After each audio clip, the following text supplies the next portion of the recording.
बर्तमान तीव्र असंतोष वृद्धि पाउछि कहीं आपण मैंने जानते जो चामेली ओझा बीडीओ महाकलपड़ा को प्रश्न करता से परिप्रेक्षी बीडीओ हूँ कि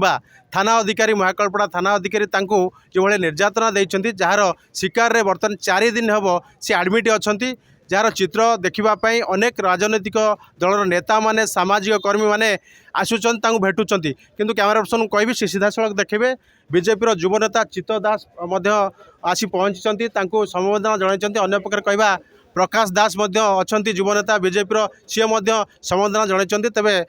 युवनेता चित्त दास पाखक जा चित्त बाबू ये जो घटना जितेबाला कहुच्छे देशर प्रधानमंत्री जितेबाला कहुच्छे संबोधित करुँच साधारण जनता को किभली भाव साष्टांग प्रणिपात करुँच राज्यर लोकप्रिय मुख्यमंत्री जितेबाला कहुच्छे साधारण जनता सेवार निजक नियोजित कर दिन राति एकाठी करदे से परिप्रेक्षी महाकलपड़ार बीडीओ एवं थाना अधिकारी कहीं दुर्व्यवहार करुँच कहीं राजनेता माने चामेली ओझा को निर्यातना दौरान यह अत्यंत निंदनीय घटना। ये घटना को मुझे दृढ़ भाव निंदा करुच्ची। जो मैंने यही कार्य संपृक्त अच्छा से विरुद्ध में दृढ़ कार्यानुष्ठान नि जाऊ। चामेली आम अंचल जड़े भौणी झील नारी नेत्री प्रति एभली व्यवहार अत्यंत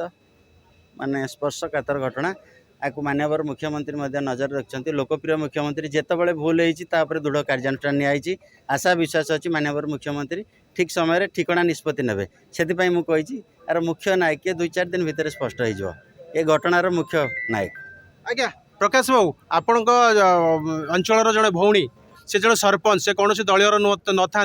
किंतु आपण दल से बुली अनेक जदि कहवा मंत्री सहित एमएलए सहित सांसद सहित सी बुली विभिन्न कार्यक्रम में सामिल थे कौन भूल कले ये निर्यातना दि जाऊँगी कौन भूल कले नाम दफा पर दफा पुलिस लगाऊँ कहीं पुलिस जो असुस्थ अवस्था पुलिस रेफर करुच्ची डॉक्टर मैंने कही पारे कौ डिजीज रही विभिन्न डॉक्टर विभिन्न प्रतिक्रिया रखुंट ये घटना सामना कर